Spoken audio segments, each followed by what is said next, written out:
Bon, bah écoutez, bonsoir à tout le monde, bonsoir à toutes et à tous. Merci d'être venus en présentiel. Oui, plus comme ça. Un, deux, un, deux. Vous m'entendez mieux? Bon, dites-moi si vous m'entendez mal, mais en tout cas, on va commencer comme ça. Donc, merci beaucoup d'être venus, donc à la fois en présentiel et en virtuel. Donc, cette conférence est organisée par l'IRIS en partenariat avec la fondation Hans Seidel, qu'on remercie évidemment. Donc, le thème aujourd'hui, c'est les BRICS, un contre-pouvoir en perte de vitesse, point d'interrogation. Alors, moi, je me présente rapidement. Donc, je m'appelle Lucas Aubin, je suis chercheur en géopolitique, spécialiste de la Russie et du sport. Mais aujourd'hui, j'animerai principalement cette conférence. Donc, peut-être que des fois, je serai titillé par l'envie d'intervenir, mais je ne le ferai pas, ou très peu en tout cas. Et je laisserai ma parole à mes trois invités. Donc, cette conférence va se dérouler en deux temps. Le premier, pendant 1 heure environ, on va débattre ensemble justement de la question des BRICS. Et ensuite, la deuxième partie, donc dans la dernière demi-heure, on laissera la parole au public, à la fois sur Internet ou évidemment dans la salle, pour poser des questions, intervenir, etc., etc. Alors, vous le savez forcément, les BRICS, c'est un phénomène géopolitique marquant, donc depuis la création de son organisation en 2009, puisque à l'époque, le Brésil, la Russie, l'Inde, la Chine, puis l'Afrique du Sud en 2011, avaient pour objectif commun de constituer un pôle de puissance géopolitique alternatif au pôle de puissance occidental. Et l'objectif, c'était de participer du coup à la création d'un monde donc multipolaire au sein desquels finalement les pays dits émergents à l'époque auraient une place importante. Aujourd'hui, évidemment, ces cinq puissances pèsent énormément sur le papier. Donc, c'est-à-dire qu'elles pèsent environ 30% de l'économie mondiale et 40% de la population. Pour autant, on a souvent la sensation, en tout cas vue d'Occident, que cette organisation ressemble à une coquille vide et déséquilibrée. Alors, vide, pourquoi? Parce que finalement, très peu de décisions communes efficaces ont été prises depuis 22 ans, et on va en discuter justement ce soir, et déséquilibrée parce qu'évidemment, la Chine, et dans une moindre mesure l'Inde, représentent finalement la tête de peloton de cette organisation. Et une simple statistique toute bête, mais la Chine représente à elle seule plus du total des PIB réunis des autres pays présents dans l'organisation. Donc il y a évidemment un déséquilibre de fait assez majeur. De manière générale, on voit que depuis 2000, seules la Chine et l'Inde ont conservé finalement un PIB, une croissance à plus de 5% entre 2000 et 2020. Ensuite, on peut évidemment voir que le Brésil et l'Afrique du Sud ont une situation économique qui globalement s'est dégradée durant cette période. Et évidemment, c'est sans mentionner le fait que le dernier pays présent, la Russie, est en grande difficulté actuellement en raison de la guerre en Ukraine, bien qu'on le verra, la Russie n'est pas complètement isolée et que cette organisation, justement, peut l'aider finalement à sortir de son isolement vis-à-vis des puissances occidentales. Alors, dans ce contexte quelque peu du coup paradoxal, on va se poser plusieurs questions. Donc, quel est le bilan des BRICS 16 ans après leur création? Peut-on véritablement parler de contre-pouvoir effectif à l'échelle internationale et notamment vis-à-vis des puissances occidentales? Et quel avenir justement pour les BRICS dans le contexte géopolitique actuel que l'on connaît, qui est évidemment très compliqué, très déstabilisé, notamment par la guerre entre l'Ukraine et la Russie. Alors, pour répondre à ces questions, donc nous avons la chance ce soir d'avoir trois intervenants. Donc, à ma gauche, nous avons Olivier Dallage, donc journaliste à RFI, spécialiste du Moyen-Orient, de la péninsule arabique et de l'Inde. Et vous avez récemment publié un ouvrage aux éditions Erol intitulé L'Inde, un géant fragile. Bonsoir à vous. Nous accueillons également à ma droite donc Valérie Niquet, chercheuse à la Fondation pour la recherche stratégique, spécialiste de la Chine et de l'Asie du Sud-Est.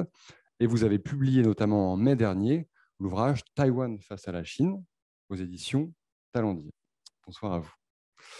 Et enfin, nous avons Christophe Ventura, donc, qui, lui, est directeur de recherche à l'IRIS, donc spécialiste de l'Amérique du Sud, de l'Amérique latine. Il a notamment réalisé de nombreuses missions en Argentine, au Brésil, au Mexique ou encore au Venezuela.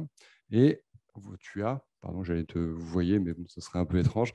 Tu as publié pas plus tard que le mois dernier un ouvrage intitulé Géopolitique de l'Amérique latine aux éditions Erol. Voilà. Donc, bonsoir à tous les trois.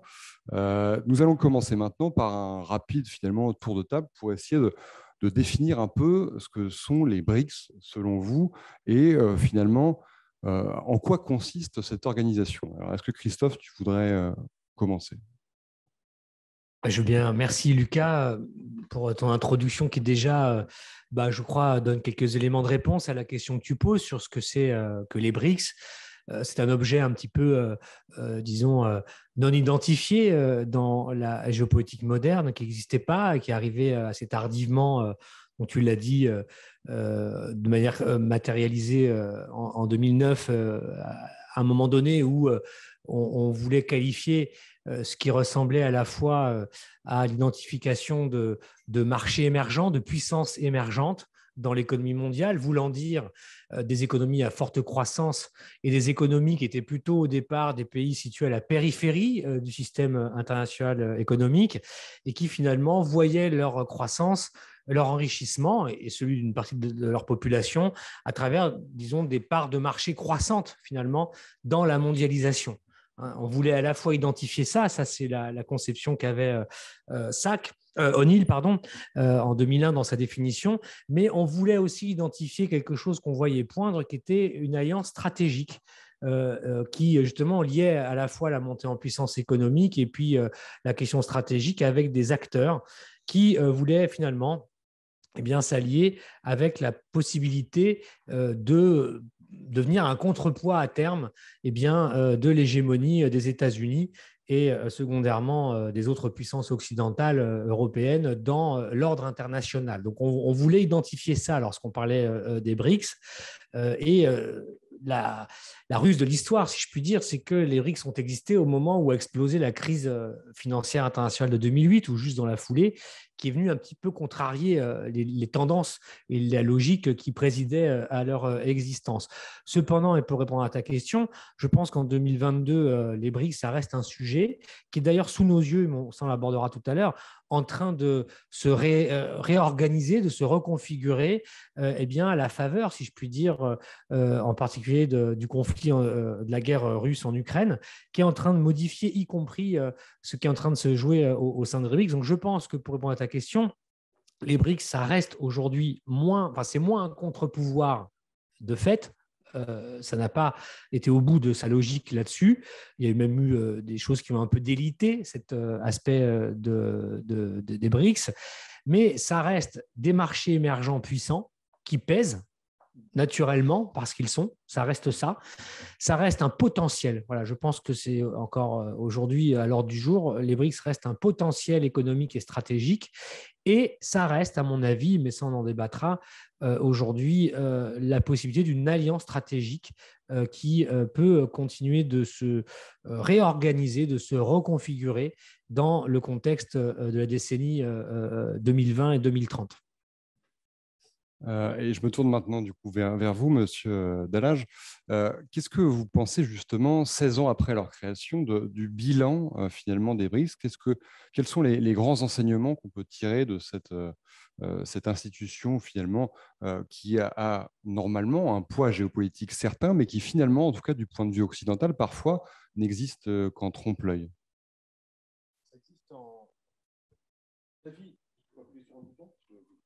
Voilà, c'est quand même beaucoup mieux comme ça.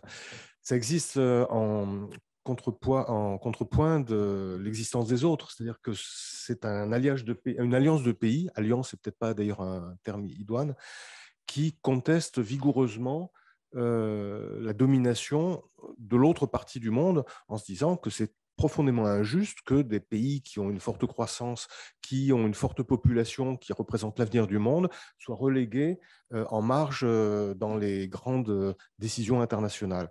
De ce point de vue-là, le but initial de réunir ces pays à la fois a tenu, puisque les BRICS existent toujours, et ils n'ont pas beaucoup avancé dans leur objectif qui est de remettre en cause l'héritage de l'après-guerre, 1945, le système de Bretton Woods. Et ce n'est pas non plus une institution en ce sens qu'il n'y a pas de secrétariat permanent, il n'y a pas de siège, c'est tournant, c'est relativement informel. Ils ont tenté de mettre sur pied une banque attribuant des crédits, mais c'est à peu près tout. Et politiquement, certes, il y a des communiqués qui sont publiés à l'issue des sommets, mais d'abord, ces communiqués ne sont pas toujours signés par tout le monde. Et donc, c'est un peu la limite de l'exercice. Et du coup, on va rentrer dans le vif du sujet avec vous, Valérie Niquet, sur la question, notamment la question évidemment chinoise, qui est peut-être la question centrale de cette organisation, en tout cas l'une des questions centrales. Et cette position, évidemment, elle est paradoxale. Comme je le disais en introduction, on parle d'un PIB très important, plus important que l'ensemble des PIB des pays présents des BRICS réunis. On parle de la potentielle deuxième puissance économique actuelle de la planète. On a la sensation parfois que la Chine pourrait finalement avaler toute seule cette organisation ou en tout cas s'en passer. Est-ce que vous pouvez réagir sur cette question? En fait, la Chine ne se débarrasse jamais d'une organisation qui peut lui être utile. Et dans un contexte qui est toujours relativement simple à analyser, qui est son positionnement par rapport au, entre guillemets, camp occidental, à commencer par les États-Unis. Et d'ailleurs, lorsque les BRICS sont apparus, ont émergé en 2009, c'est effectivement un an après la crise financière de 2008. Et c'est une époque aussi où, il faut s'en souvenir, on intégrait encore plus la Chine au G20 qu'elle ne l'était. Toutes ces puissances, à commencer par la Chine, semblaient totalement incontournables et en phase ascendante par rapport à un Occident qui semblait totalement effondré à la suite de cette crise financière qui a été particulièrement sévère. Donc, c'était en quelque sorte à la fois cette dimension stratégique, mais aussi l'idée qu'il y avait un contre-modèle plus efficace, entre guillemets, qui permettait de réunir ces pays, la Chine, l'Inde, la Russie, et puis ensuite le Brésil, bien sûr, et puis ensuite l'Afrique du Sud, parce que pour la Chine, le continent africain était aussi très important et qu'il fallait montrer un front encore plus uni face, encore une fois, au monde occidental.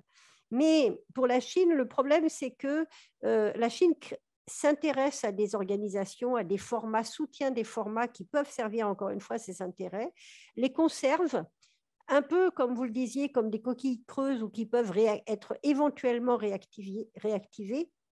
Mais en fait, la Chine est passée à autre chose, et notamment en raison d'une certaine déception à l'égard des BRICS. Pékin aurait voulu pouvoir faire des BRICS un ensemble unifié autour de ses propres intérêts qu'elle aurait plus ou moins dirigé, entre guillemets. Ça n'est pas exactement ça qui s'est passé, on en reparlera, mais notamment en raison des relations compliquées, c'est le moins qu'on puisse dire, entre l'Inde et la Chine, par exemple, des intérêts qui ne sont pas du tout convergents.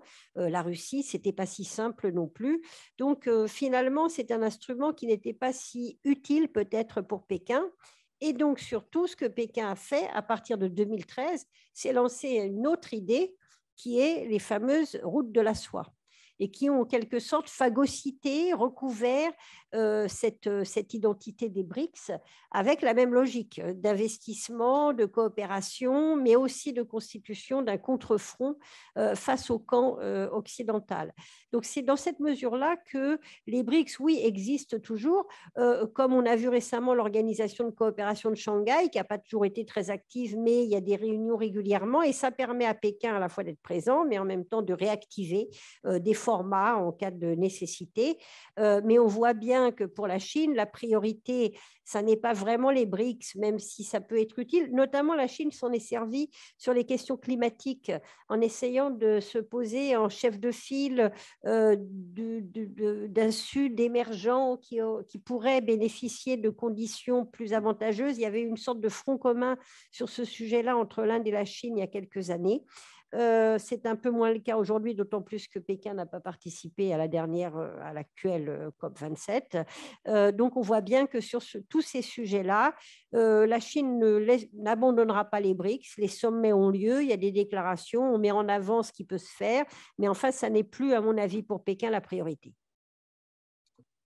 Et alors, justement, si on s'intéresse à l'organisation elle-même et aux pays membres, ce dont on se rend compte, c'est que certains pays n'ont pas du tout des intérêts convergents. Et vous le mentionniez juste avant, exactement, les relations entre l'Inde et la Chine peuvent parfois paraître très compliquées.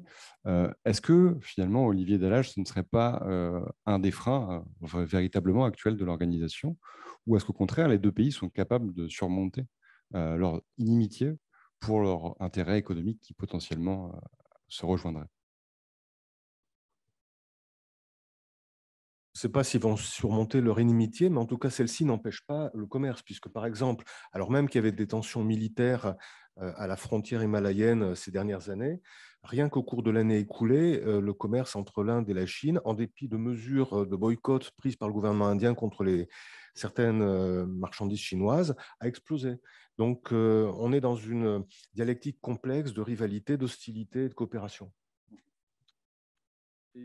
Quel est du coup l'objectif de l'Inde? Parce qu'effectivement, c'est un peu l'interrogation que beaucoup de gens se posent, notamment en France. C'est avec l'Afrique du Sud, peut-être un des pays les moins connus du grand public.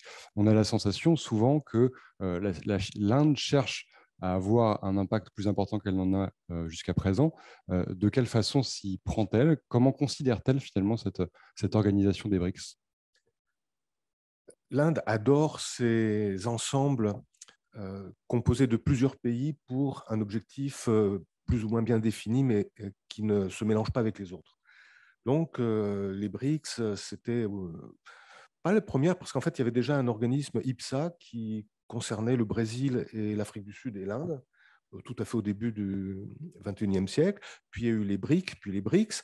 Je ne sais pas si vous connaissez Shashi Tharoor, c'est un diplomate indien qui a eu une très longue carrière aux Nations Unies, qui est maintenant un homme politique indien du Parti du Congrès, un écrivain prolifique qui joue très bien avec les mots. Et alors il dit que le I de BRICS, c'est la voyelle d'équilibre indispensable parce que sans elle, ce serait imprononçable et les BRICS ne seraient pas viables. Donc, bon, ça met en valeur un rôle de l'Inde qu'elle aime bien présenter, projeter. Elle est fondatrice de ce G5 hein, qui s'opposait au G8. Je dis G8 parce qu'à l'époque, la Russie était dans le G8, donc la Russie était à cheval sur les deux. Hein. L'Inde, en revanche, n'en était pas. Et cette configuration correspond assez bien à la théorie de l'autonomie stratégique et du multi-alignement, comme on dit aujourd'hui, qui est censé avoir remplacé le non-alignement, même si en pratique, ça ressemble beaucoup à la même chose. Parce que l'Inde n'est pas du tout à l'aise dans le système international, je l'évoquais tout à l'heure. Jaishankar, le ministre des Affaires étrangères, qui théorise beaucoup, qui l'écrit et il donne des conférences, parlait du système des Nations Unies, qui a plus de 75 ans, c'est-à-dire qui a largement passé l'âge de la retraite.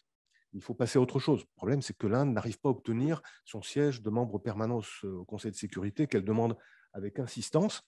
Et elle commence à comprendre que les promesses faites par les Américains, les Français et quelques autres n'engagent que ceux qui veulent bien les croire. Parce qu'ils savent très bien qu'au bout du compte, la Chine, elle, continuera de refuser à l'Inde ce siège de membre permanent. Et donc, c'est des promesses creuses. Donc, on multiplie les organismes. Il y a le G20, il y a les BRICS, mais il y a aussi maintenant l'Organisation de coopération de Shanghai. Il y a le Quad, hein, le dialogue quadrilatéral qui associe le Japon, l'Australie et les États-Unis en plus de l'Inde. Il y a le Quad Moyen-Orient, c'est la même chose mais avec Israël et les Émirats arabes unis. J'ai appris l'existence récemment d'une trilatérale France, Inde, Émirats arabes unis, etc. Donc, on pick and choose, comme on dit en anglais, on choisit au gré des besoins et ils sont très à l'aise avec des mains qui vont dans tous les sens, qui se contredisent parfois, mais qui permettent à l'Inde d'être présente sur la scène internationale, de suivre ses intérêts bien précis dans certains domaines. Et les BRICS, de ce point de vue-là, ça permet d'échapper à une malédiction dans laquelle voudrait la rejeter la Chine, qui est d'être une puissance régionale asiatique. Les BRICS sont transcontinentales et ça va très bien aussi à l'Inde, même s'il n'y a pas de résultats très concrets. Maintenant, il faut bien reconnaître que les BRICS, ça se dilue un petit peu dans tout cet ensemble de multiples organisations. Et puis alors, comme on disait tout à l'heure, la rivalité avec la Chine, ça bloque quand même pas mal de choses. Ça n'a pas véritablement fonctionné en termes d'organisation, de coopération économique. L'Inde ne veut pas non plus en faire un forum géopolitique, parce qu'il ne s'agit pas non plus de se fâcher avec les Occidentaux. L'Inde a besoin des Occidentaux face à la Chine dans ce qu'on appelle l'Indo-Pacifique, un terme que rejettent d'ailleurs à la fois les Russes et les Chinois. Et puis, la Chine s'oppose à l'Inde pratiquement dans tous les domaines possibles et imaginables. On a parlé du Conseil de sécurité, mais la Chine refuse la désignation de terroristes pakistanais ou cachemiris sur la liste des organisations terroristes ou des noms. La Chine soutient le Pakistan politiquement, économiquement. Elle a ce corridor qui va jusqu'au port de Gwadar, qui est développé avec les Chinois et qui traverse le Cachemire, en tout cas ce que l'Inde considère comme étant son Cachemire, et qui est occupé à la fois par les Pakistanais et par les Chinois. Et puis, il y a cette tension frontalière qui a commencé à faire des morts, ce qui n'était pas arrivé depuis des décennies. Alors, c'est absolument abominable, puisqu'ils ne tirent pas de coups de feu. Donc, ça a été des batailles au gourdin. Et côté indien, il y a eu au moins 20 morts. Côté chinois, on ne sait pas. On suppose qu'il y en a eu aussi. Et pendant ce temps-là, la Chine grappille sur le territoire indien, notamment au Ladakh, ce que refuse de reconnaître officiellement le gouvernement indien parce que l'actuel parti au pouvoir a tellement dénoncé la faiblesse du parti du Congrès. Et les photos satellites commerciales disponibles montrent très bien les petits baraquements qui sont installés du côté indien de ce qu'était autrefois la frontière non reconnue. Et donc, on ne sait pas très bien exactement, du point de vue indien, ce que cherche la Chine à la frontière. Est-ce qu'elle a vraiment des revendications territoriales ou est-ce qu'il s'agit simplement de maintenir l'Inde sur le qui-vive et de se focaliser sur ce différent frontalier, ce qui l'empêcherait de se projeter à l'extérieur? Donc voilà, en quelque sorte, en résumé, le point de vue indien est complexe. Les BRICS, c'est bien parce qu'on est un acteur sur le monde global, transcontinental. On peut gérer notre rivalité avec la Chine tout en faisant des affaires. Et puis, il ne s'agit pas non plus d'en faire, comme le voudrait plutôt, me semble-t-il, la Chine et la Russie, un organisme géopolitique anti-occidental, parce que l'Inde est très amie avec la Russie. Aujourd'hui même, le ministre des Affaires étrangères, Jaishankar, se trouve à Moscou et il a réaffirmé que la Russie était un partenaire stable et fidèle et on envisage même de fabriquer des armes en commun. Mais, encore une fois, on a besoin aussi des Japonais, des Australiens, des Américains et des Européens pour faire contrepoids à l'influence chinoise en Extrême-Orient. Oui, et je me tourne du coup vers Christophe Ventura.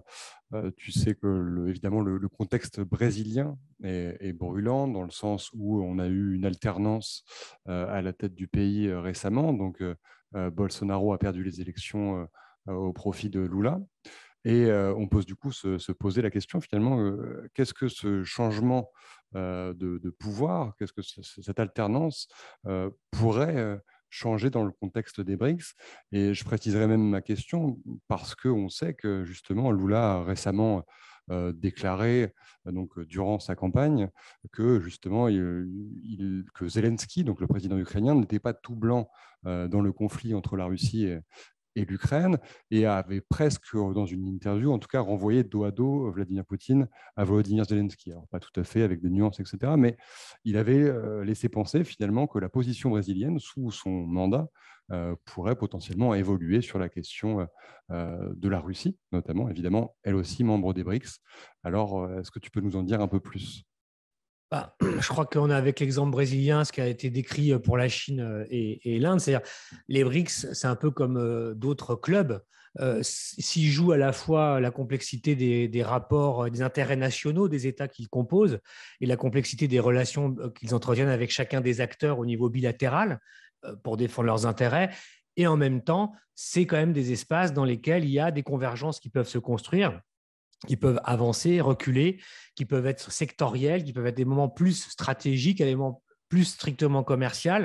Et c'est en fait cette dynamique-là qu'il faut arriver à décrypter pour, à mon avis, comprendre un peu ce que représentent les BRICS. Et je disais tout à l'heure, je reviendrai que pour moi, ça reste quand même un potentiel et j'y reviendrai. Mais pour répondre à la question sur le Brésil, Il y a une sorte de continuité quand même entre Lula, qui a donc fait partie, qui a participé à la fondation des BRICS, et qui en 2000, le Brésil arrive en 2010 dans les BRICS. Donc, il était à la fondation, on va dire. Et puis, même Bolsonaro, sur un mode plus, disons, minimaliste, mais Bolsonaro n'a pas délaissé les BRICS non plus. Donc, je n'ai pas le temps de développer, mais je veux quand même le signaler. Il y a eu un sommet des BRICS, l'avant-dernier sommet des BRICS, a d'ailleurs eu au Brésil. C'était en 2019, sous la présidence de Bolsonaro. Ça s'est passé à Fortaleza. C'était donc au Brésil.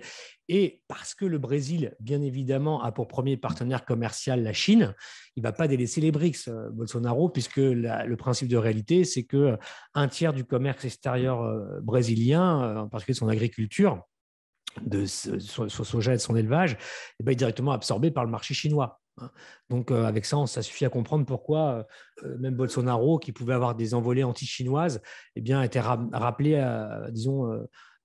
au principe de réalité, et donc il n'a pas non plus délaissé les BRICS. Il a toujours, voilà. Donc ça, c'est ce qu'il fallait savoir. Alors, l'arrivée avec Lula, bien sûr, c'est certainement un redéploiement plus actif du Brésil au sein des BRICS, c'est la volonté de Lula, mais là aussi dans le cadre d'une diplomatie plus large. C'est-à-dire que les BRICS, c'est une boîte à outils, c'est un outil dans une diplomatie plus large. Pour le Brésil de Lula, qui en tout cas sur le papier, il n'est pas encore président, ce sera le 1er janvier prochain, c'est l'idée de revenir dans une politique, disons, plus active, plus souveraine et plus active du Brésil au niveau international, et pour, disons, redonner au pays son poids et sa place dans le multilatéralisme et défendre les intérêts de la souveraineté brésilienne. C'est les deux en même temps. Les BRICS, c'est une voie de passage, c'est un des endroits où ça va se jouer. Donc, il est clair que Lula, ce qu'il veut par rapport aux BRICS, c'est que le Brésil y reprenne toute sa place, que le Brésil, et ça me fait une transition, fasse que les BRICS deviennent un acteur plus important, par exemple, dans tout ce qui est lié au marché alimentaire. Les pays des BRICS ont un intérêt commun, c'est de faire face à l'insécurité alimentaire internationale exacerbée par justement la guerre russo-ukrainienne.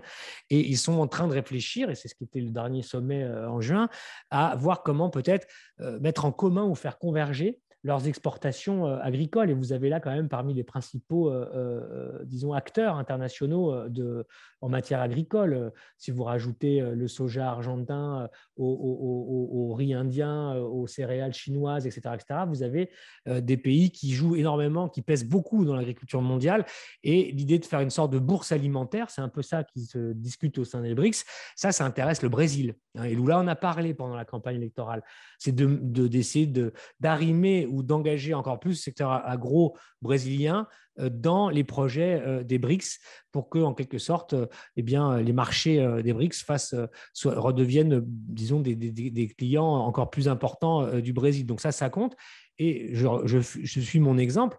Si on dit que les BRICS ne sont pas arrivés à ce qu'ils prétendaient vouloir être sur le plan stratégique, etc., et ce n'est plus la priorité number one pour chacun de ces acteurs, et si les différences diplomatiques, voire par moments les conflits peuvent y jouer, ça restera de toute façon un motif de préoccupation pour les États-Unis, les Européens, pour deux raisons. Parce que naturellement, c'est le poids que je vous dis sur le plan économique, etc.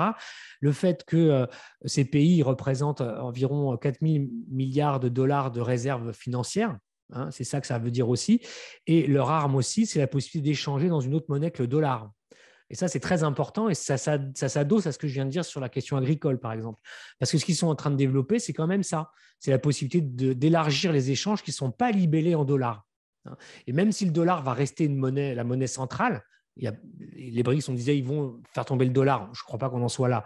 Mais en tout cas, le fait qu'il y ait des pays avec ce poids-là qui sont capables de commercer dans une autre monnaie que le dollar et qui s'ouvrent des comptes en yuan, en roupies, en reals, etc., c'est des choses qui vont de fait peser sur la géopolitique internationale et sur l'arme monétaire américaine et du dollar.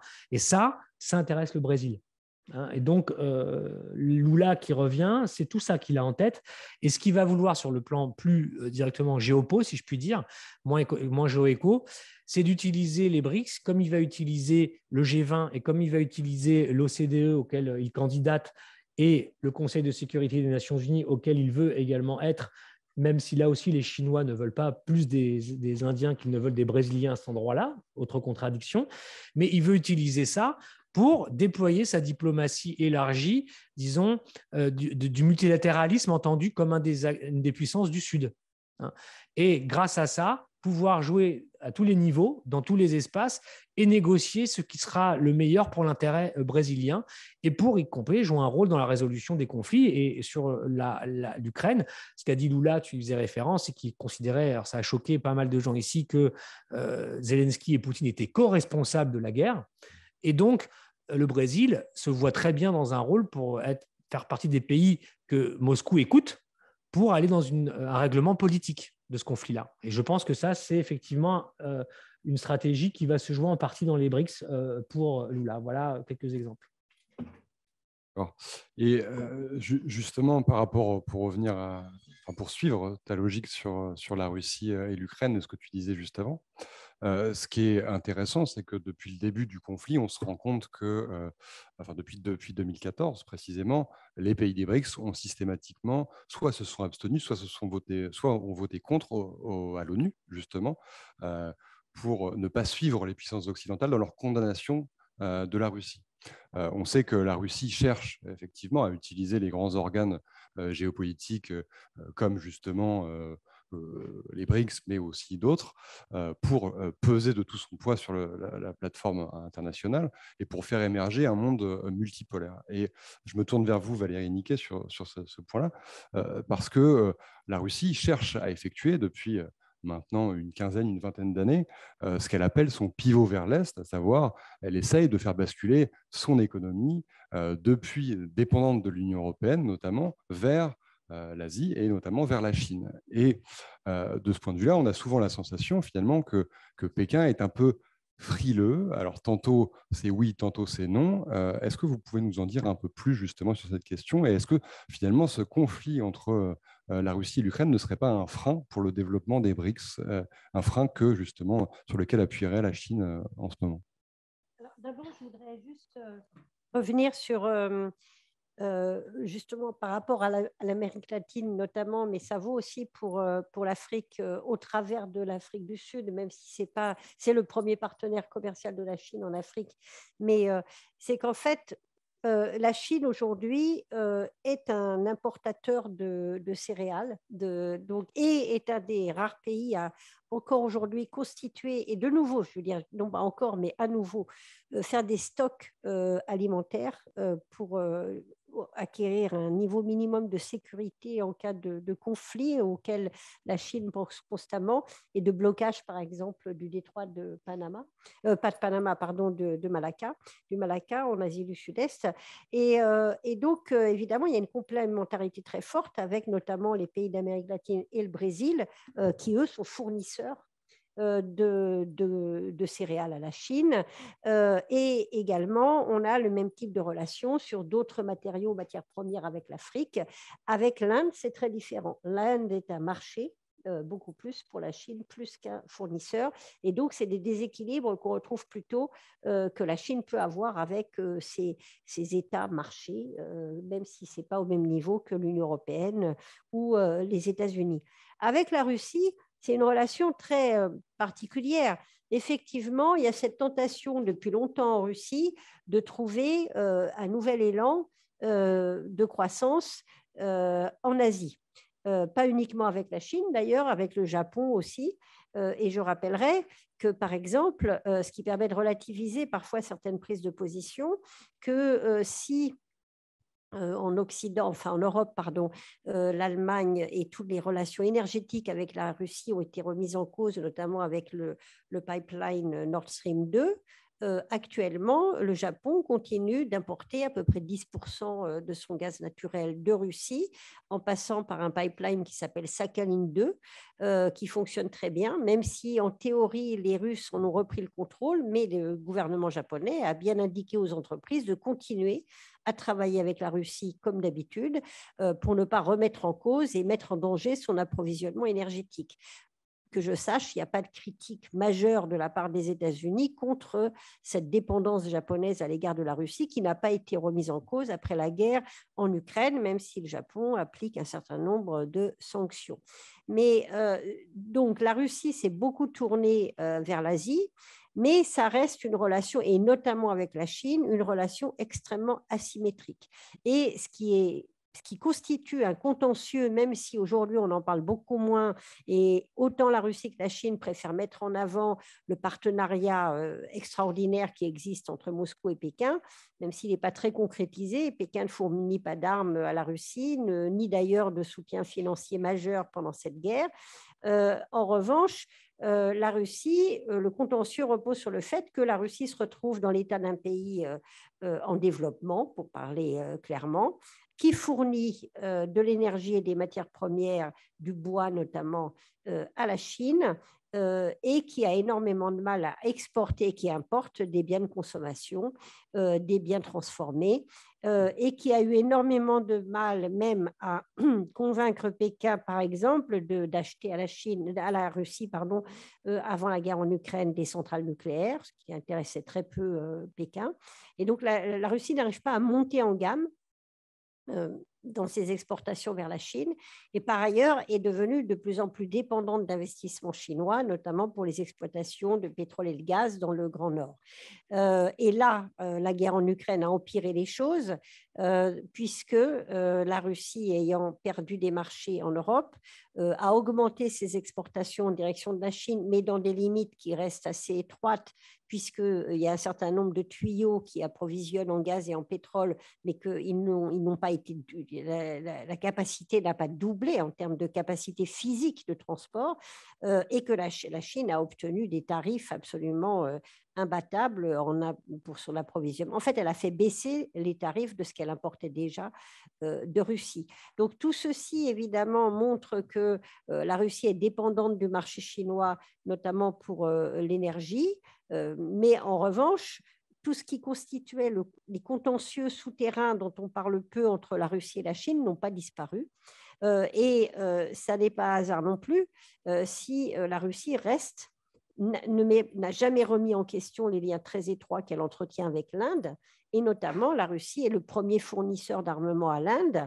Et donc, on voit qu'il y a des jeux très compliqués où la Chine soutient plutôt le Pakistan, l'Inde est plutôt alliée avec la Russie. La Chine et la Russie, officiellement, sont des partenaires sans aucun nuage, mais la Chine est aussi très prudente sur la question ukrainienne derrière le déclaratif. Donc, les choses sont effectivement, au sein de ces BRICS, extrêmement complexes. Et on pourrait se demander, Olivier Dallage, si d'un point de vue diplomatique, néanmoins, ces BRICS ne pourraient pas peser davantage sur la scène internationale quand on voit justement le fait que ces pays s'abstiennent généralement de condamner la Russie. On pourrait se demander si finalement ils n'entraînent pas dans leur sillage la majorité des pays du Grand Sud, si le Grand Sud existe vraiment, pour justement contrebalancer notamment le G7 ou en tout cas les instances comme l'ONU à l'international. Si on prend les abstentions à l'ONU sur tous les votes qui ont concerné l'Ukraine et la Russie, il y a eu beaucoup d'abstentions. Est-ce qu'on peut dire pour autant que ces abstentions sont le produit d'un entraînement derrière les BRICS? Je ne suis pas convaincu. Par exemple, les pays africains ont leurs propres raisons et leurs relations bilatérales avec Moscou qui peuvent expliquer la chose. Et puis la gêne plus générale concernant un conflit considéré comme européen qui appauvrit et qui détourne l'attention, etc., etc. Je n'ai pas l'impression qu'il y ait une coordination diplomatique au niveau des BRICS. Et je suis très frappé du fait que un point d'appui de la coopération au sein des BRICS aurait pu être la crise du Covid. Il n'y a pas eu de coopération vaccinale du tout. Les vaccins chinois n'ont pas été reconnus en Inde. L'Inde a fait sa diplomatie vaccinale très hardie, très vantarde, avant de limiter, d'interdire toutes les exportations quand ils se sont rendus compte qu'eux-mêmes n'auraient pas suffisamment, alors qu'ils sont le premier producteur mondial de vaccins. Et donc, ce qui aurait pu être un exemple de coordination et de coopération pratique, humanitaire et diplomatique n'a pas fonctionné. Donc non, je n'ai pas vraiment l'impression d'une coordination diplomatique au niveau des BRICS. Et encore une fois, la tension politique, et pas seulement politique, entre l'Inde et la Chine freine quand même beaucoup d'initiatives et paralyse tout ce qui pourrait exister par ailleurs. Valérie. Oui, justement. Et là, il y a eu la dernière réunion des BRICS. Dans la presse chinoise officielle, Alors, ça ne reflète pas forcément la réalité de ce qui s'est fait, mais ce qu'on met justement en avant, on voit la volonté de relancer en quelque sorte une dynamique. On met deux choses en avant. C'est une sorte de recherche en commun sur les vaccins. Je ne suis pas certaine que l'Inde soit enthousiaste sur ces projets-là. Le deuxième élément, c'est ce dont vous parliez tout à l'heure, c'était la mise en place de mécanismes de paiement pour le commerce transfrontalier qui permettraient de découpler en quelque sorte ces pays qui voient bien, alors avec l'exemple russe, mais pas uniquement, la Chine, s'il y avait un conflit dans le détroit de Taïwan, par exemple, qui s'inquiète éventuellement de la possibilité de s'extraire de cette très grande dépendance qu'ils ont au système financier international. Mais là encore, on en est vraiment très loin.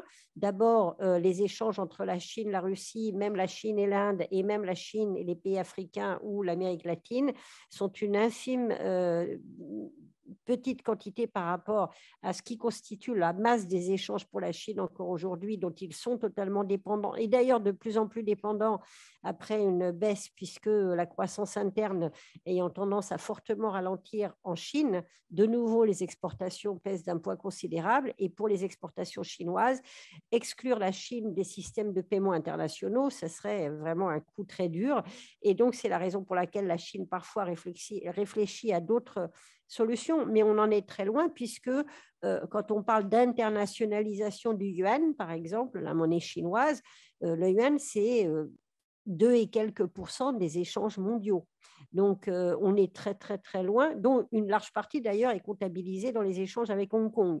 Donc, le yuan n'est pas du tout une monnaie internationale, même si, effectivement, avec la Russie ou avec certains pays, on va avoir des accords swap qui vont permettre de montrer que quelque chose existe. Mais on est plus dans le symbolique et dans la volonté de montrer que quelque chose existe et que donc l'Occident n'est plus dominant en la matière. Dans la réalité, ce n'est pas du tout le cas.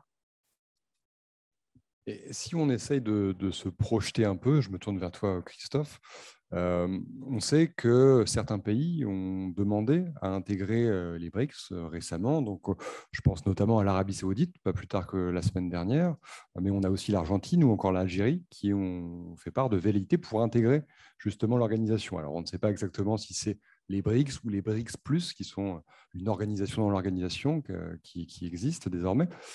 Néanmoins, on sent qu'il y a des palpitations, on va dire ça comme ça.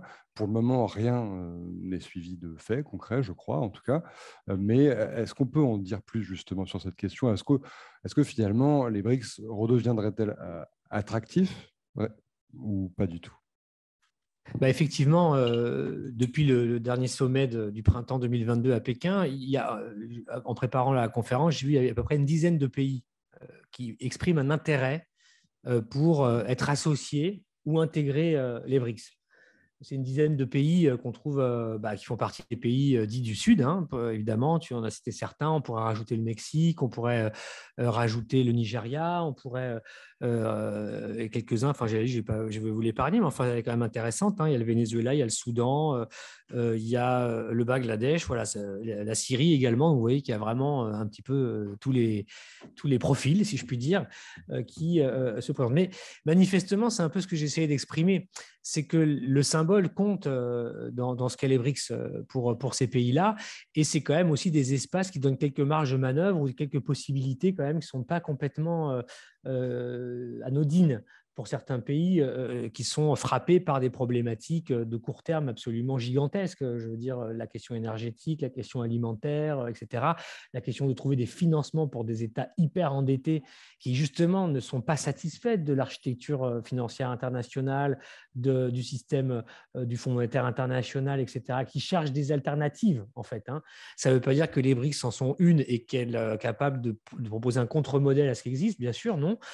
Mais ça veut dire qu'il y a quand même un centre d'intérêt qui semble indiscutable pour pas mal de pays. Et je pense en particulier sur la question agricole, il ne faut pas sous-estimer les possibilités de développement ultérieures par rapport aux capacités qu'ont ces pays à échanger des produits agricoles qui leur sont absolument nécessaires lorsqu'ils ne trouvent pas de réponse satisfaisante dans le système existant. hein. Donc ça, c'est quelque chose qu'il faudra suivre. Donc l'Argentine, bon, c'est celui que je connais le mieux dans cette liste, puis par définition, effectivement, l'Argentine a exprimé le souhait de se rapprocher le plus possible. Elle a participé comme membre observateur au sommet de Pékin en juin dernier, et c'est concomitant avec autre chose, avec deux autres choses. Et encore une fois, c'est un exemple qui montre, à mon avis, qui a valeur un petit peu d'archétype. C'est-à-dire que pourquoi ? Parce que dans les mêmes 6 mois, début 2022, l'Argentine s'est retrouvée avec la Chine comme premier partenaire commercial dans l'histoire du pays. C'est la première fois. Les Chinois ont détrôné les Brésiliens à cette place. Deuxièmement, les Argentins ont fait savoir et ont cité un protocole d'accord pour intégrer les routes de la soie. Et donc, troisième niveau du truc, c'est les BRICS. Et ça va avec, en fait. C'est-à-dire que si, encore une fois, on a des espaces différents, des mécaniques différentes, des temporalités qui ne sont pas forcément synchronisées entre les différents échelons où ces pays entretiennent des relations, il y a quand même des espaces où ces dynamiques-là, elles se consolident. Et c'est dans ce cadre-là, me semble-t-il, que les BRICS ont encore une utilité en 2022 et vont probablement en avoir une qui va croître dans les années qui viennent. Donc, les Argentins ont fait acte de candidature, effectivement. Pour eux, il y a plusieurs fers au feu en faisant ça. Il y a déjà aligné en quelque sorte les alliances concrètes et formelles avec la réalité des nouveaux rapports que ce pays entretient avec les pays membres des BRICS, à commencer par les Chinois, mais aussi avec les Russes pour certains aspects. Ça, c'est la première chose. Deuxièmement, c'est une manière pour le gouvernement argentin qui connaît beaucoup de difficultés, encore une fois, liées à son endettement, liées à son inflation, etc., tout ça exacerbé par la guerre en Ukraine et tout ça. C'est une manière de faire monter les enchères aussi vis-à-vis des bailleurs traditionnels, vis-à-vis des puissances traditionnelles alliées de l'Argentine, et je pense aux Européens et aux États-Unis. C'est aussi de leur montrer, d'une certaine manière, qu'ils peuvent emprunter des chemins différents s'ils n'ont pas les réponses qu'ils veulent avoir sur leurs problèmes immédiats que personne n'aide à régler, en quelque sorte. Donc, c'est une manière de faire ça aussi, de se rapprocher des BRICS. Et puis, c'est une manière de montrer, pour un pays comme l'Argentine, que c'est un pays qui est capable d'avoir une diplomatie multi-acteurs, multiple, multipolaire, et d'en faire la démonstration, en étant capable de construire des relations qui s'affinent et qui se renforcent avec, encore une fois, une multiplicité d'acteurs dans une projection qui est celle de diversifier finalement leurs alliances sectorielles, diplomatiques, économiques, commerciales, etc., etc. Donc, je crois encore une fois qu'il faut comprendre le sujet dans ce cadre-là, et les Argentins sont en train d'avancer sur le sujet, sans forcément d'ailleurs, et je pense que c'est vrai pour les autres, sans forcément avoir des garanties sur ce que ça donnera. Mais en tout cas, c'est le chemin qu'elles empruntent, parce qu'il y a des convergences objectives entre ces pays-là. Encore une fois, l'agriculture, l'énergie, etc., qui font qu'ils ont certainement des choses à faire à l'avenir ensemble sur ces questions qui deviennent si épineuses dans la géopolitique contemporaine. Vous vouliez réagir, Olivier ? Se rapprocher des BRICS, c'est une chose, rejoindre les BRICS en est une autre. Outre que, pour reprendre la boutade de Shashi Tharour, avec tous ces pays, ça deviendrait imprononçable. Mais en plus, si j'interprète correctement ce que je lis de la production indienne, ils seraient vent debout contre un élargissement des BRICS, parce que, ils sont très attachés à leur statut et ça diluerait leur influence au sein des BRICS. Ils craignent que ça devienne un instrument aussi à la main des Chinois. Et puis, pour faire tout ça, il y a le G20. Bon, ça tombe bien, c'est eux qui vont présider le G20 après l'Indonésie et ça devient leur priorité du moment. Donc, ils peuvent parfaitement passer de l'un à l'autre. Et j'ai du mal à penser qu'un élargissement des BRICS à tous ces pays, je crois qu'il faut aussi rajouter l'Iran dans la liste des pays qui seraient éventuellement intéressés, ça ne fait pas trop l'affaire des Indiens. Et quid du coup de cette organisation BRICS+, qui a été évoquée souvent, mais dont on sait peu de choses finalement. Est-ce que vous avez des éléments à apporter sur cette organisation ? Niqué, non ? Franchement, non, pas de point de vue formel, mais je pense que BRICS+, ça correspond à ce qu'on décrit là, en fait. Il me semble que c'est des accords de coopération élargis sur des thématiques. C'est un peu sur des projets thématiques avec un élargissement qui est justement une manière qui n'est pas un élargissement formel des BRICS avec 25 membres, mais qui permet finalement d'articuler l'association des pays dont on parle sur des domaines d'activités dont les BRICS donneraient l'impulsion, en quelque sorte. Ça, c'est le schéma. Je crois que c'est à peu près ça. Très bien. Écoutez, on a fait le tour, je crois, de pas mal de questions. Est-ce que vous avez des questions à poser? Est-ce que vous avez envie d'intervenir? Alors, ce que je propose, c'est qu'on va prendre à chaque fois à peu près 3 questions à la suite. Ensuite, vous, les intervenants, comme ça, vous pourrez vous préparer et choisir ce sur quoi vous allez être le plus à l'aise. Donc, normalement, un micro va tourner dans la salle qui va vous permettre justement d'intervenir très bientôt. Voilà. Alors, on a une demande en haut à droite, devant.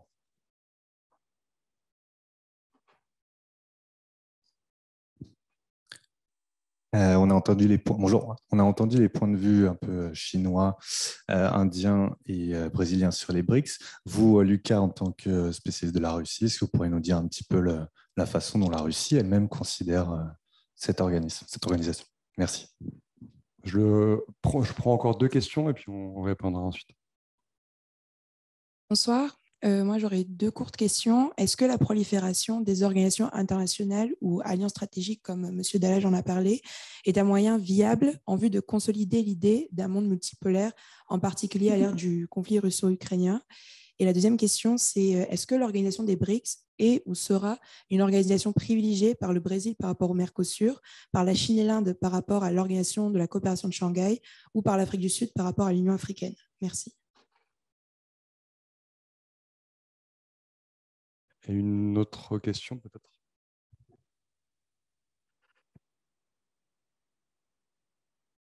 Bonsoir. J'avais une question par rapport aux États-Unis. Est-ce que vous pensez, si Trump retourne au pouvoir en 2024, est-ce que ça pourrait un peu bouleverser les BRICS et la diplomatie à ce niveau-là? Merci. Alors, qui veut commencer? La Russie. Alors, pour la Russie, pour répondre à votre question, la Russie, c'est évidemment c'est un sujet qui est très important pour les Russes, pour le pouvoir russe.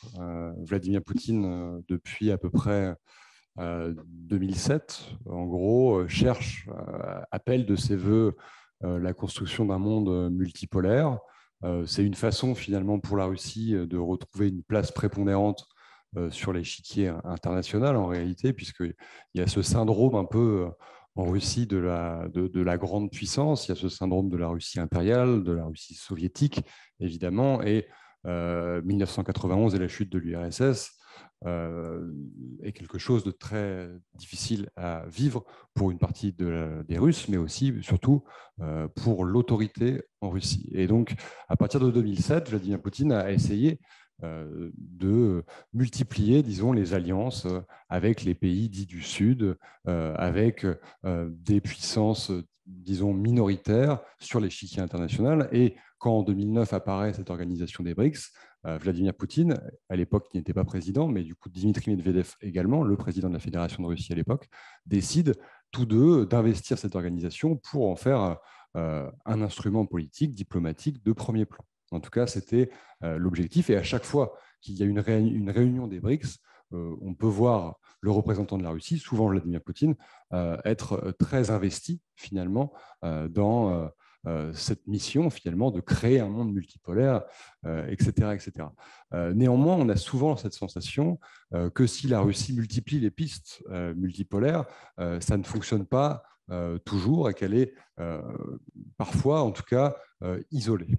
Néanmoins, ce qu'il faut bien comprendre aussi, c'est que sur le continent africain, sur le continent sud-américain, la parole russe, depuis une dizaine d'années, je dirais à peu près une dizaine d'années, une quinzaine d'années, la parole de la création justement d'un monde multipolaire via les BRICS ou via d'autres organisations, cette parole-là est très bien perçue. Souvent très bien reçue, puisque évidemment ce sont des endroits, donc le continent africain, mais aussi le continent sud-américain, où la question de l'impérialisme est très prégnante et fait potentiellement peur. Alors évidemment, on ne joue pas sur les mêmes tableaux. Donc en Amérique du Sud, on parle évidemment de la puissance impériale américaine qu'on essaie de combattre. Et là, la Russie, évidemment, utilise son discours anti-États-Unis, anti-OTAN, qui potentiellement fonctionne en Amérique latine. et en Afrique, pour le coup, les stratégies sont différentes. C'est pour ça que justement que je posais la question tout à l'heure sur la question de l'intégration potentielle dans les BRICS de certains pays d'Afrique, puisque ça pourrait aider techniquement la Russie dans sa stratégie, parce que la stratégie russe en Afrique fonctionne ces dernières années. C'est-à-dire qu'on l'a vu dans le dernier discours de Vladimir Poutine, au moment de l'annexion des 4 territoires de l'Est de l'Ukraine, le discours était très axé sur le néocolonialisme occidental en Afrique. Et si ça peut paraître parfois un peu dérisoire, en réalité, je pense que sur le terrain, ce discours-là a un véritable impact sur les populations qui, justement, ont obtenu leur indépendance très tardivement, bien entendu, au prix de nombreuses guerres, etc. Donc, voilà, je dirais que c'est pour le moment ambivalent pour la Russie, qui cherche à mettre énormément de moyens, en réalité, pour faire émerger un monde multipolaire via les BRICS, mais via d'autres organisations. Néanmoins, elle éprouve certaines difficultés sur le terrain, et la première des difficultés étant évidemment les difficultés militaires actuellement dans l'Est de l'Ukraine et son isolement vis-à-vis des puissances occidentales. Mais juste un point qui pourrait être complété. Les BRICS font vraiment partie de, enfin le format BRICS fait vraiment partie de ce foisonnement de formats multilatéraux, plus ou moins grands, certains qui sont vraiment, et notamment dans la zone qu'on appelle maintenant Indo-Pacifique, on a une multiplication de formats qui en fait ne reflètent peut-être pas véritablement les progrès du multilatéralisme, mais au contraire son éclatement et l'émergence de rivalités qui passent par la constitution de mini-formats, ce qu'on appelle mini-multilatéralisme, qui regroupe certains pays d'une manière plus ou moins ad hoc et qui souvent sont présentés, et ce n'est pas exactement le cas des BRICS, justement parce qu'il réunit des pays qui n'ont pas forcément les mêmes intérêts, mais qui souvent sont destinés à s'opposer les uns aux autres, camp occidental pour faire simple, autour de la Chine de l'autre côté. Et c'est vrai que Pékin a beaucoup cherché à constituer des formats de contournement d'institutions qui existent, ses propres formats, ses propres modèles. Mais le problème pour la Chine, encore une fois, c'est que les BRICS ne rentrent pas exactement dans ce schéma-là parce que justement, d'abord, ils ont été créés à une période où la Chine n'était pas ce qu'elle est devenue avec notamment Xi Jinping, qui a des priorités un peu différentes et qui sont composés d'États avec des intérêts très différents.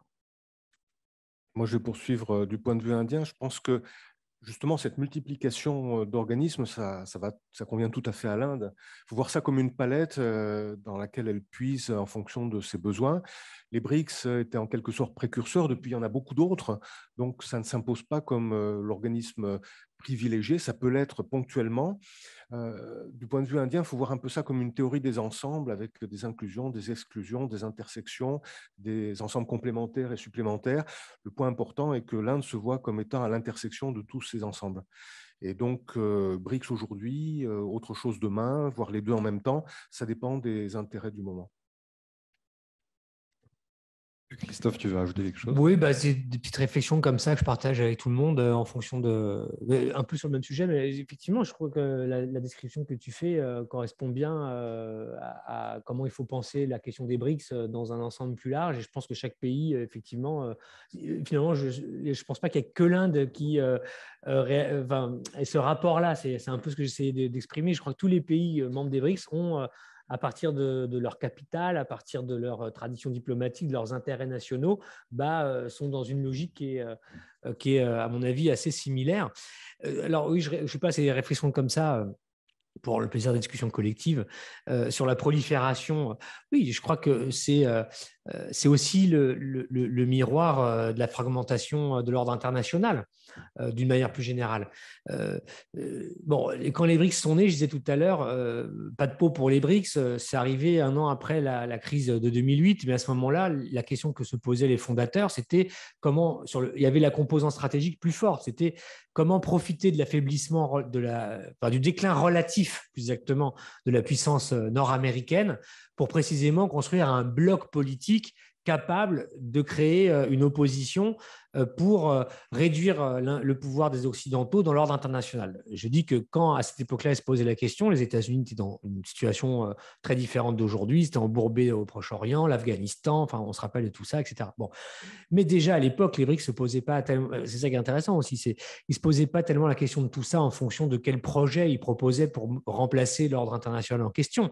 En fait, c'était plutôt une dispute pour modifier la hiérarchie, des puissances dans le système tel qu'il existait.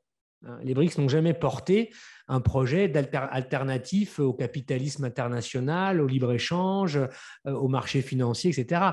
Ils l'utilisent comme argument rhétorique, mais en fait, le vrai sujet, c'était modifier la hiérarchie, en quelque sorte, de ce système-là.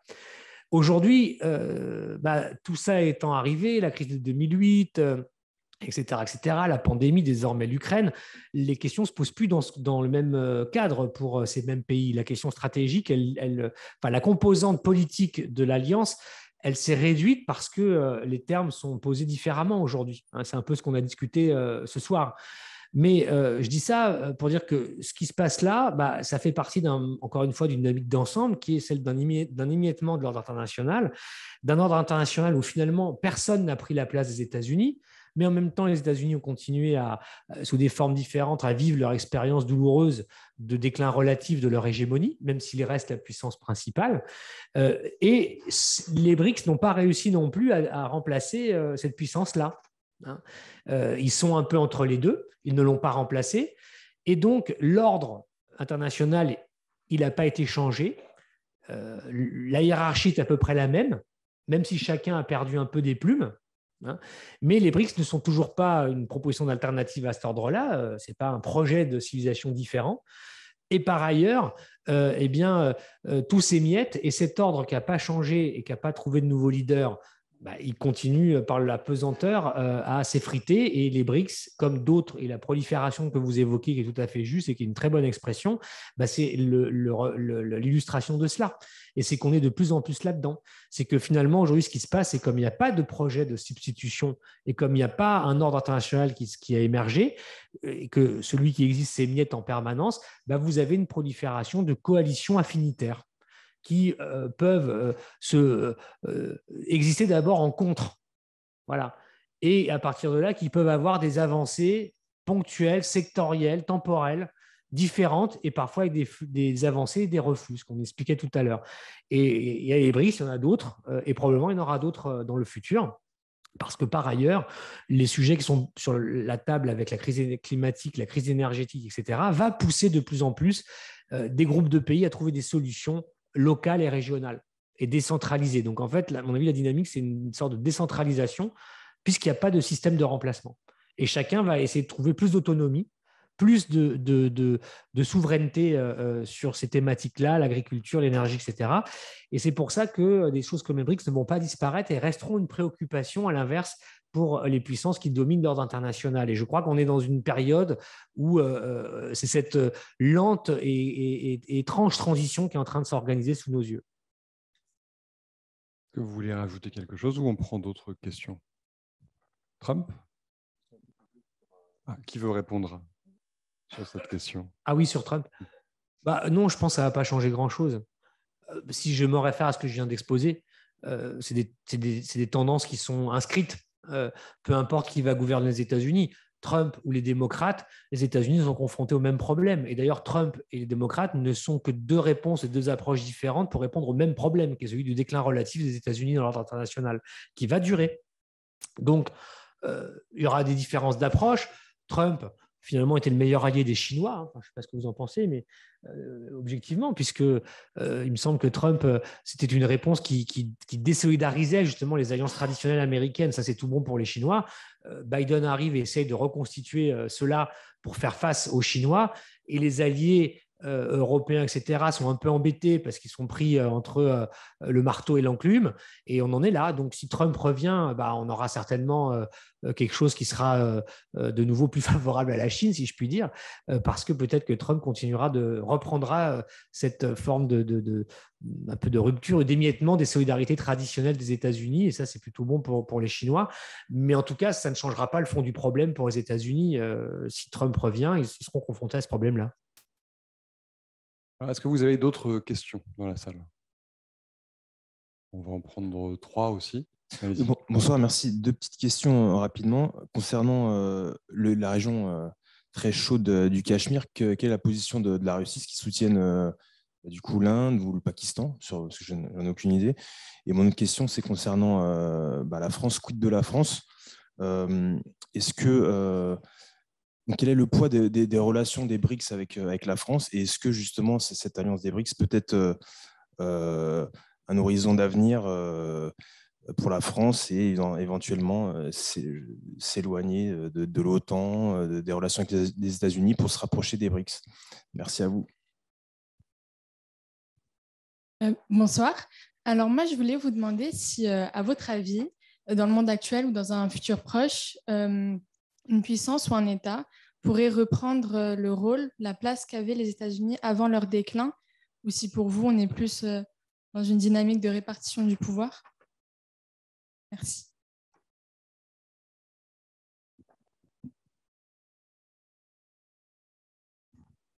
Bonjour, merci beaucoup pour vos interventions. Je voulais savoir si vous aviez des éléments également sur l'Afrique du Sud, sur sa position vis-à-vis des BRICS, et dans le cas contraire, quelle était la vision du Brésil, de la Russie, de l'Inde et de la Chine concernant l'Afrique du Sud, s'ils considèrent que c'est également un partenaire très important, notamment sur son positionnement sur le continent africain. Merci. Super, merci. Alors, sur la question de la Chine et des États-Unis, Valérie Niquet, vous me souffliez que vous étiez intéressée. Juste un point à propos de la question sur le déclin et quelle puissance pourrait remplacer en fait la puissance américaine. Et on a beaucoup entendu parler de cette fameuse théorie du concept de Thucydide qui verrait la puissance américaine en déclin, n'acceptant pas l'émergence d'une nouvelle puissance dominante qui serait la Chine, qui doit normalement prendre la première place dans le monde, ne serait-ce qu'en termes de puissance économique. En réalité, d'abord en termes de modèle global accepté globalement, même si on a vu que beaucoup de pays du Sud rejettent un modèle purement occidental et notamment américain, la Chine n'apparaît pas non plus comme une solution de rechange, comme pays leader dans le monde, y compris en termes de valeurs, et y compris dans les pays du Sud, puisqu'on voit que les pays qui ont des relations assez proches économiquement avec la Chine, notamment au travers des routes de la soie, sont également confrontés assez rapidement à des problèmes, par exemple, comme le piège de la dette, l'annulation de certaines dettes qui sont compliquées à gérer. Par rapport, ne serait-ce que si on prend uniquement le rapport de puissance entre la Chine et les États-Unis, bien sûr, la Chine est aujourd'hui la deuxième puissance économique dans le monde, mais sa croissance ralentit fortement. Elle ralentissait déjà avant le Covid. On est passé à des taux de croissance à double chiffre avant le Covid, autour de 5%. Il y a eu un rebond, évidemment, en 2021, mais après un effondrement, comme pour tout le monde, en 2019-2020. Mais aujourd'hui, cette année, la Chine tablait sur une croissance supérieure à 5% et les projections qu'on connaît sont plutôt autour de 2 et quelques pourcents. Et ça, c'est un vrai problème pour la Chine. C'est-à-dire que le risque, c'est qu'on voit la Chine être obligée de se recentrer sur ses propres problèmes de croissance, ses propres problèmes sociaux d'ailleurs aussi, avec un chômage de la jeunesse qui atteint officiellement en zone urbaine à peu près 19%, donc des tensions très fortes, on le voit dans l'immobilier, et que tout ceci non seulement freine le rattrapage chinois en termes de PNB global, parce que là, on n'est pas du tout dans le PNB par habitant, par exemple, le rattrapage chinois, donc symboliquement cette marche en avant impossible à arrêter de la Chine face aux États-Unis. Et puis, deuxièmement, la Chine pourrait aussi, et c'est déjà un peu le cas, avoir beaucoup moins de moyens d'investir massivement dans ces grands partenaires. Et comme vous le disiez vous-même, pour beaucoup de pays qui sont intéressés par les BRICS, ce qui les intéresse, c'est les capacités d'investissement ou de financement plus exactement. Et si la Chine ne peut plus répondre autant que certains l'espèrent à ces attentes, sa capacité à influencer ou à apparaître comme un leader naturel face à des États-Unis en déclin diminue considérablement. Alors, il nous reste 3 questions auxquelles il faudrait répondre. Oui, bien sûr. Le rapport entre la France et les BRICS, vous voulez répondre? Je crois qu'il est inexistant. C'est-à-dire que la France voit ces pays séparément et non pas comme partie prenante d'un ensemble cohérent. Donc, il y a une politique de la France vis-à-vis de l'Inde, une vis-à-vis de la Chine, une vis-à-vis de l'Afrique du Sud et une vis-à-vis de la Russie. Sur la question de l'Afrique du Sud, est-ce que quelqu'un sur cette table aurait des éléments à apporter justement? Parce que c'est vrai que parmi les pays des BRICS, c'est celui qu'on a le moins évoqué, et ça peut paraître étonnant, j'imagine, pour tout le monde, effectivement. En tout cas, moi, je vais en parler à partir du Brésil. Par là que je le connais plus le sujet. En tout cas, ce qui est clair, c'est que pour le Brésil, c'est un membre très important des BRICS. C'est un partenaire qui est important pour un Brésil qui, là, avec le nouveau gouvernement, fait de l'Afrique un point prioritaire de son agenda de politique étrangère en général. Alors là aussi, contradiction des réalités, peut-être que ça ne va pas plaire tellement aux Chinois et aux Russes, cette affaire-là, mais les Brésiliens ont bien l'intention de revenir en Afrique pour des raisons historiques, culturelles assez évidentes et de liens qui avaient été créés déjà lors des 2 premiers mandats de Lula au début des années 2000, où le Brésil avait littéralement rayonné en Afrique, les relations qui avaient été liées, et le Brésil avait beaucoup milité pour l'entrée de l'Afrique du Sud au sein des BRICS. Donc oui, je pense que pour les Brésiliens, par exemple, dans les BRICS, l'Afrique du Sud va rester un partenaire privilégié, un point d'appui, parce qu'encore une fois, la problématique encore une fois, ce qui a été dit aussi, c'est vrai que les problématiques du Brésil ou de l'Afrique du Sud sont certainement un peu différentes de celles de la Chine, du combo Chine-Inde et Russie, je veux dire. Les Sud-Africains et les Brésiliens sont peut-être les plus occidentaux des 5, d'une certaine manière. Et ce que j'expliquais pour le Brésil sur le fait d'avoir plusieurs fers au feu, en quelque sorte, et d'être un peu partout, etc., et ça servait aussi à ça les BRICS, je crois que ça correspond plutôt aussi à la philosophie sud-africaine, et parce que pour les Sud-Africains, bien sûr, c'est le représentant de l'Afrique, du continent africain dans les BRICS. Et rien que ça, encore une fois, c'est un statut politique énorme pour un pays qui était plutôt un peu en queue de peloton, en fait, dans le poids économique, etc., et le poids géopolitique de cet ensemble. Donc voilà, et il est très clair que vu que c'est là où je voulais en venir, la politique extérieure du Brésil va être très axée sur sur l'Afrique à partir de l'année prochaine, il est très clair que l'Afrique du Sud dans les BRICS et les BRICS, ça va être aussi un point d'appui, en tout cas pour cette politique brésilienne. Est-ce que vous souhaitez réagir à ce qu'a dit Christophe alors, sur la question du Cachemire et de la position russe par rapport à cette question, justement, je dois dire que je n'en sais rien, en fait, pour être tout à fait clair.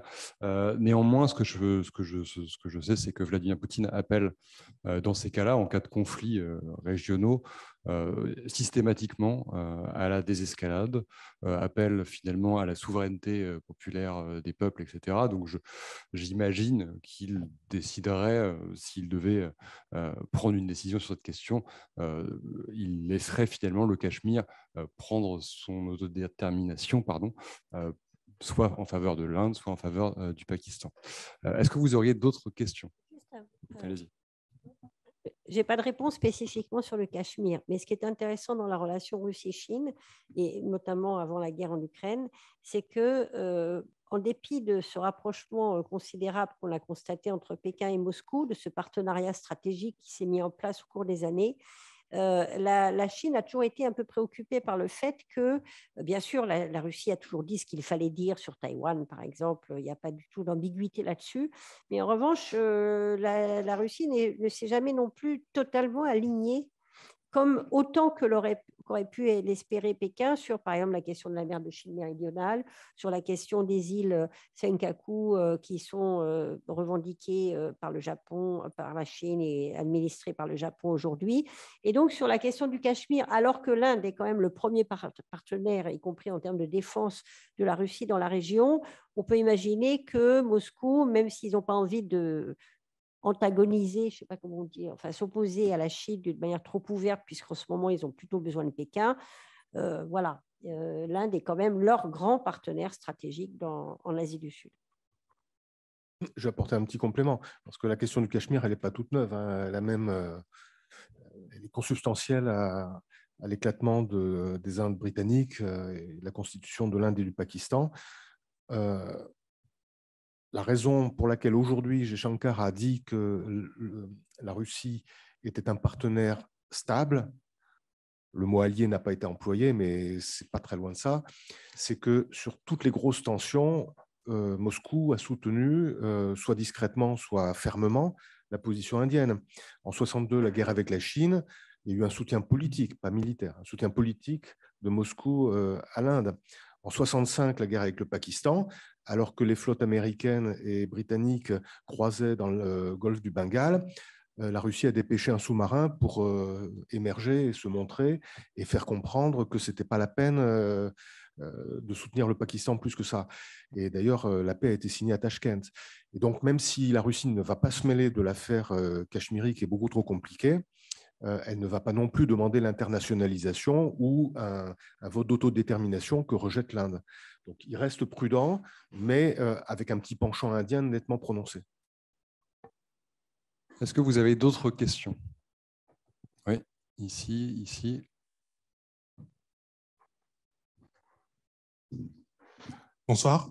Alors, ma question elle concerne la vision de la Chine sur le long terme, dans l'équilibre qu'elle voit entre sa relation avec la Russie et celle avec l'Union européenne, plus globalement, dans le sens où la Russie qui s'isole de plus en plus, en tout cas avec la guerre avec l'Ukraine, comment est-ce que la Chine, elle pense sur le long terme, gérer l'isolement de la Russie et en même temps garder des liens suffisamment étroits avec l'Europe pour ne pas affaiblir ses exportations.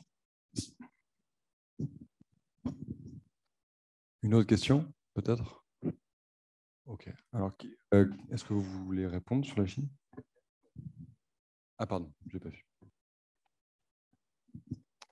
Merci beaucoup. J'avais une question, c'était plutôt sur les enjeux climatiques. On est en plein dedans avec la COP27. Comment ces pays-là gèrent-ils la coopération climatique et dans quel degré cette coopération climatique est-elle inscrite dans toutes les autres coopérations, qu'elles soient économiques ou politiques? Merci. Allez-y.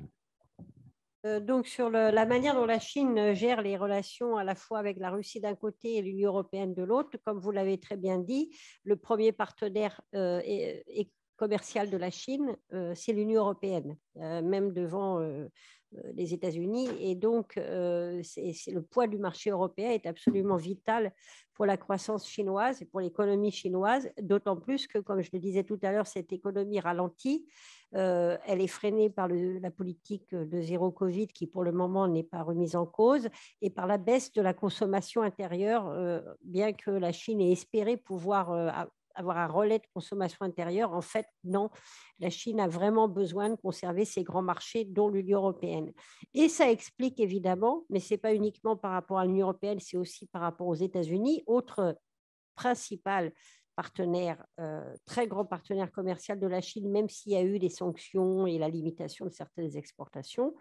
La Chine est très prudente sur la question russe, en fait. C'est-à-dire que quand on lit la presse chinoise, on a l'impression qu'il y a un soutien absolument sans aucun bémol sur l'analyse russe qui explique notamment l'invasion de l'Ukraine par la progression des forces de l'OTAN, notamment, enfin bon, tout le discours qu'on entend beaucoup, donc ça qui est très repris par le discours chinois officiellement. En revanche, on s'aperçoit que contrairement à la Corée du Nord, qui, elle, a voté véritablement, enfin, ne s'est pas abstenue, mais a refusé de voter la moindre résolution contre la Russie.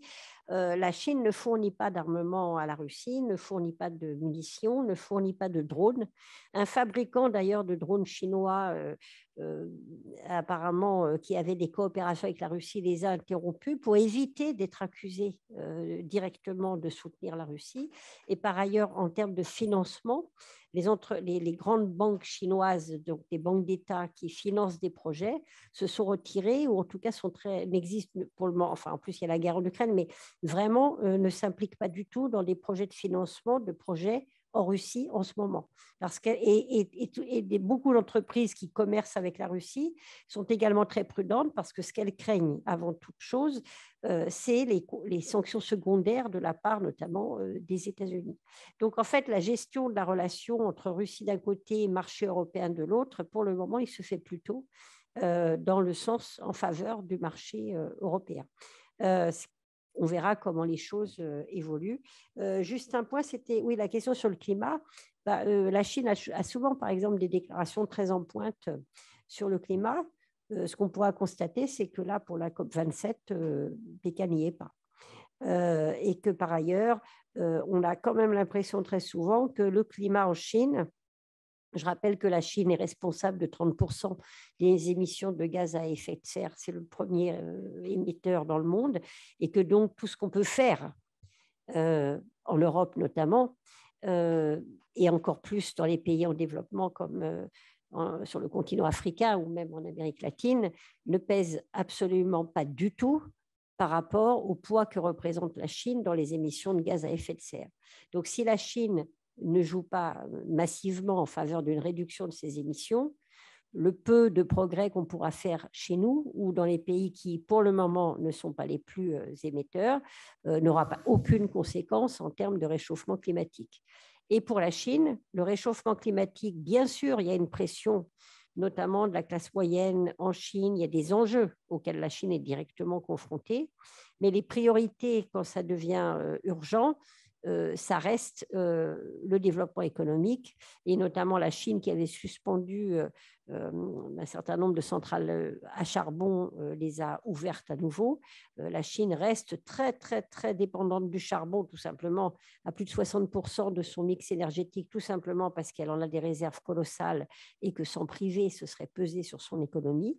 Elle exporte des centrales à charbon encore aujourd'hui, même si elle met en avant des progrès qu'elle tente de faire en matière d'énergie propre. L'environnement pour la Chine a des intérêts. C'est par exemple exporter des voitures électriques, dont d'ailleurs personne ne s'interroge sur le côté environnemental en termes de terres rares, d'exploitation, de batteries, etc. Mais c'est un marché sur lequel la Chine va pouvoir surfer comme elle a surfé sur celui des panneaux solaires ou ce genre de choses. Donc c'est une opportunité.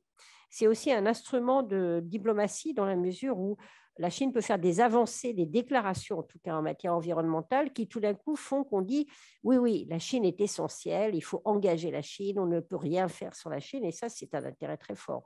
Après, la réalité derrière est beaucoup moins brillante, je dirais. Olivier Delage, vous vouliez réagir ? Oui, on parlait tout à l'heure d'hostilité ou de rivalité entre la Chine et l'Inde, et aussi de coopération. L'environnement, c'est un sujet de coopération entre la Chine et l'Inde.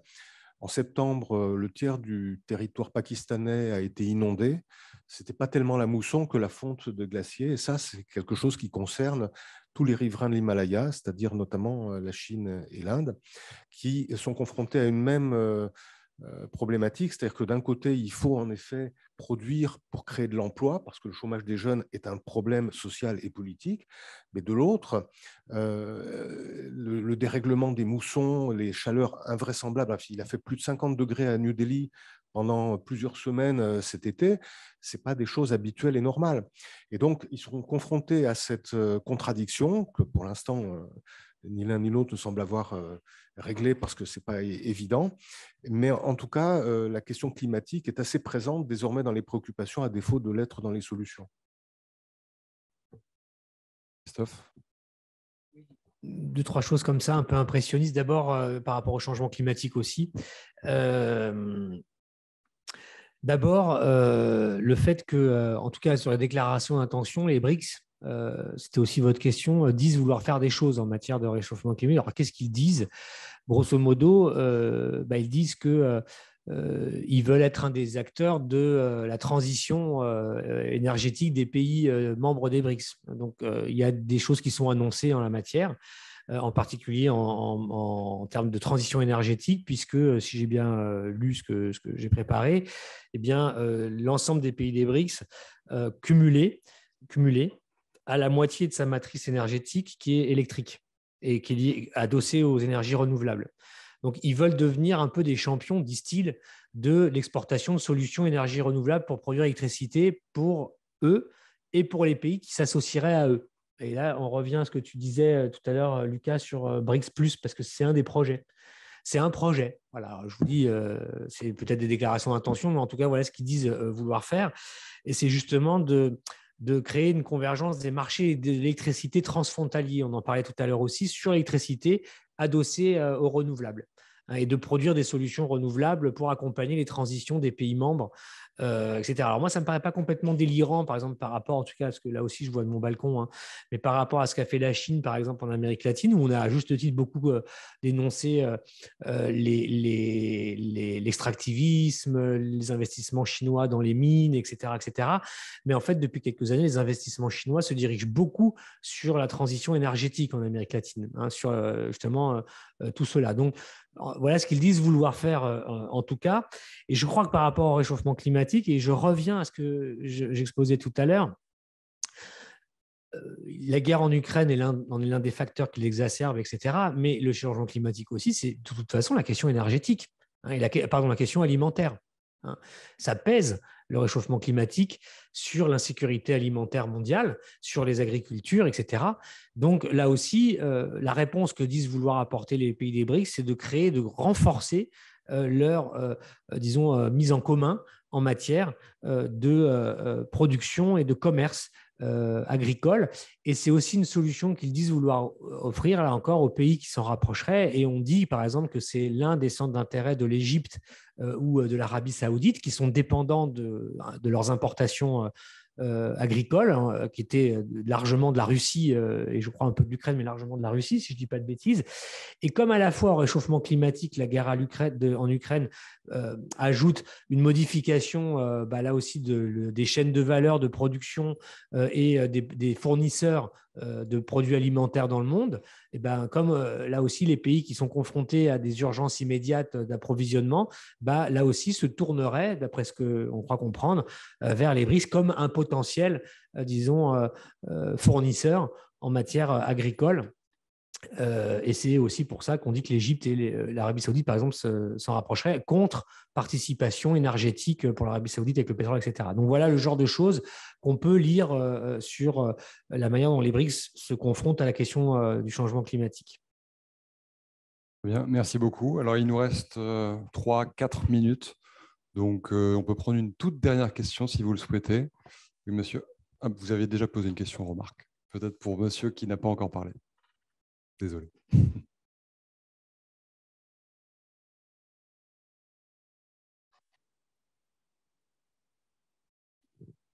Merci beaucoup. Alors moi, j'ai une question sur l'Inde, sur l'Iran. Quels sont les rapports que ces pays entretiennent avec l'Iran? Et de manière plus précise, sur les manifestations qui ont lieu actuellement en Iran, quelle est la position qui est tenue par les BRICS? Est-ce que quelqu'un veut réagir? Oui, allez-y. Pour autant que je puisse savoir, ils ont tous des bonnes relations avec l'Iran et il s'ensuit qu'ils n'ont pas de position sur les manifestations qui ont lieu actuellement. Écoutez, si vous n'avez rien à rajouter, ce sera le mot de la fin. Donc, je vous remercie à toutes et à tous d'être venus, donc en présentiel ou sur Internet. Et je vous souhaite une très bonne soirée. Au revoir. Merci.